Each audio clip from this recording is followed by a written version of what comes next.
newsletters is somewhere between 12 and 3 o'clock in the afternoon, because that's when people become less productive and they focus less on their actual work, and they, you know, start reading emails and, okay, let's go a little bit on social media and see what happens there and so on. So maybe you would like to keep that in mind also. Okay, let's see what's next. Realistic timeline. What I was telling you at the beginning. It is very important to set your objectives considering the timeline.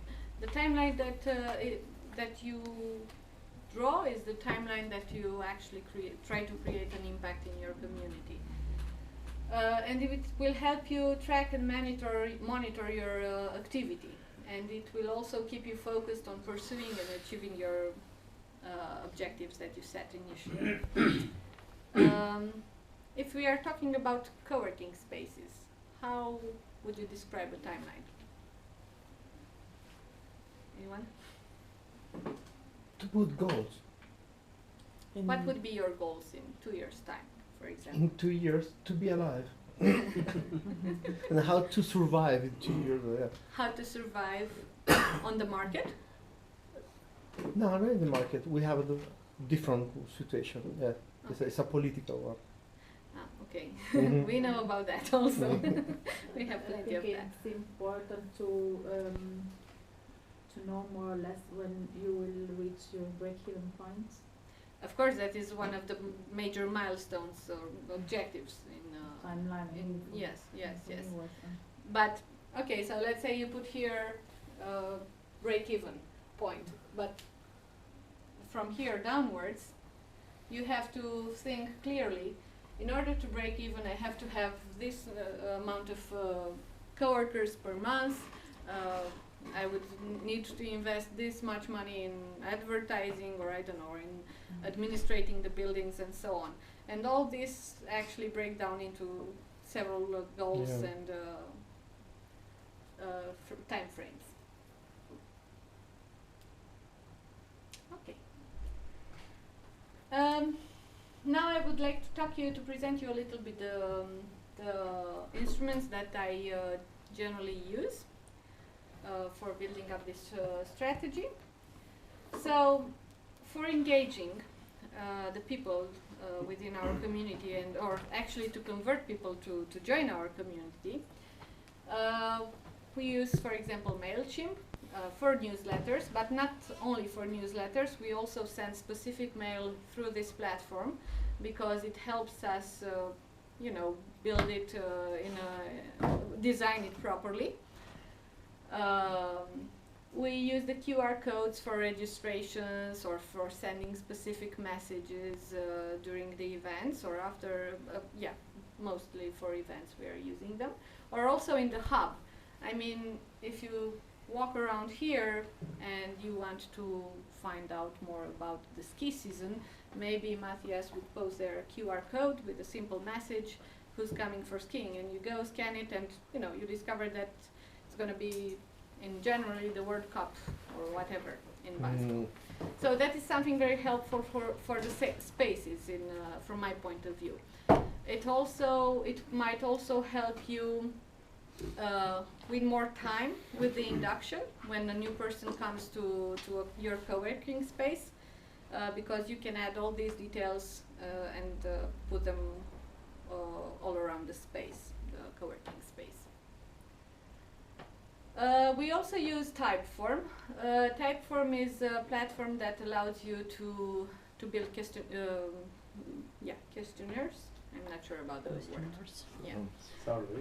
Surveys, thank you.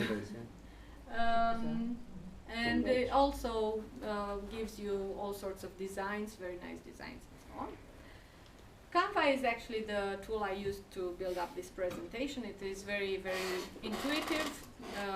It has tons of designs and all sorts of funny things to use. And it is always good, not only for presentations, but you would like to make a poster and you're out of a budget to pay a designer, you can simply go on Canva and build one. or a leaflet or a flyer or anything that that has to do with presenting your space, for example. Again, for us, the feedback and the follow-up is something very important, because in order to know what to offer to our community, we need to understand very, very good their needs and their expectations. And after each event, we would send a type form through the email, asking for their opinion, asking for the specific feedback. Or we would send a direct email through which we would thank the participants and so on. And another platform that I like and I enjoy using is Bitly. It's does anyone know Bitly? So it shorts up your link. You have a the type of very long link that you don't really understand, and you can design it. You can how do you say it?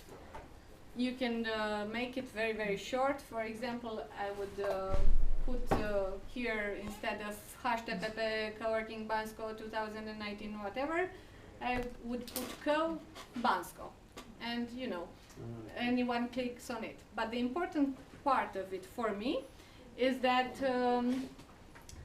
if I use a shortened link to put it on a post in social media, then I would go through to the platform, to the Bitly platform, and I would see how much engagement did it created. I mean, I can monitorize the traffic on that link.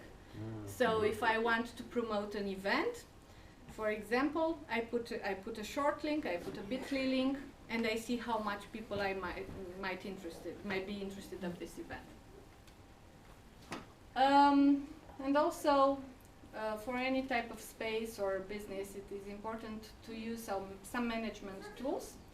And in our case, we use most often Monday.com. It is a quite intuitive platform and easy to use for especially for small teams. And the costs are not that high. And there you can, I don't know, post everything, all sorts of responsibilities, types of projects. You have all sorts of charts. You can export in PDF and Excel, and so on. And Team Up, it's another thing that we use for setting up the calendars. Any questions so far? Are there other instruments that you generally use?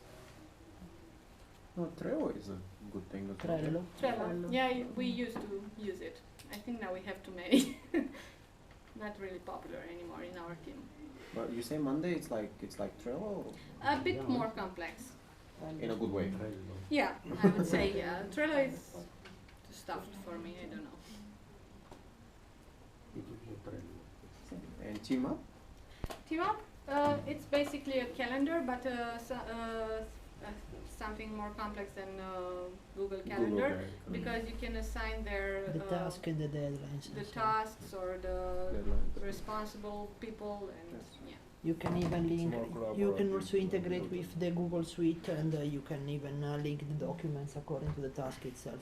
Sorry, I take the word about you say about Bitly. There Yeah. are let's say different. This category of URL shortener is called, and the main objective, as we said, is to monitorize the traffic. I will say that there is also a Google one that was disabled and now is re-implemented on those that if you are familiar with G Suite instrument. How many of you are using G Suite instruments? Okay, I was expecting Matthias in the back also. sorry. And yeah, you can you have even the Google one that you can integrate with the other suite. Not all of not all of them are let's say freemium plan.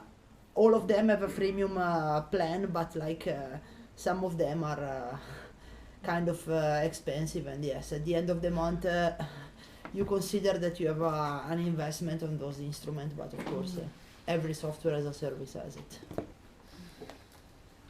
Any other questions?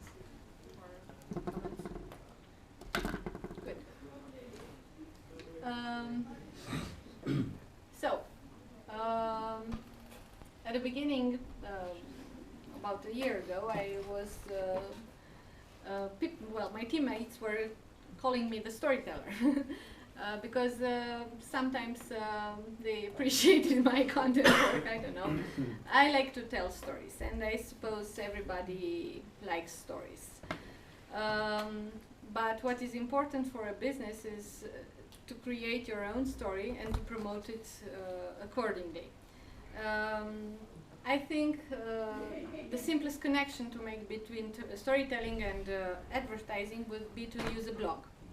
And of course, in this blog you would create subject-related stories. Again, in the case of Rubik Hub, we tell stories about ourselves, about our activities, about the members of the community, and most of the times these are interviews with high-profile mentors.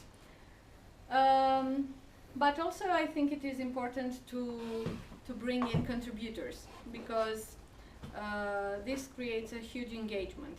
If I invite, for example, Philippe to write an article, he can choose from our spectrum, and of course he would create his own opinion, he would post his own opinion, but he would also bring in his own community. So it's like sharing a post. Do you have questions or comments about storytelling? Okay. That's work you a lot. Sorry? That's work you a lot. Work for you is good for you. You use a lot.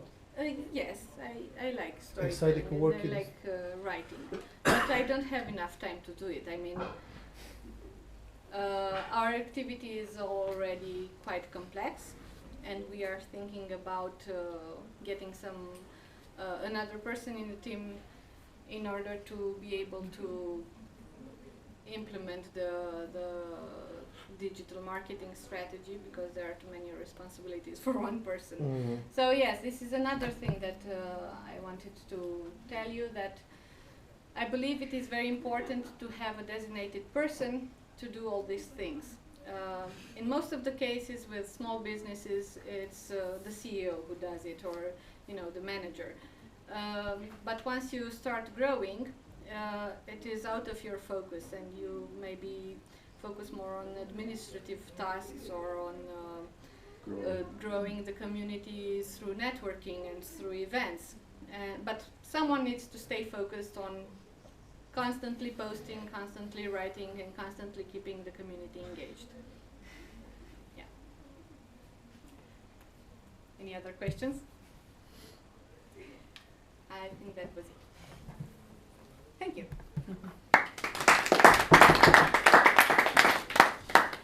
Yay! And we're like exactly on time. This is amazing. Really? Yes. That was great.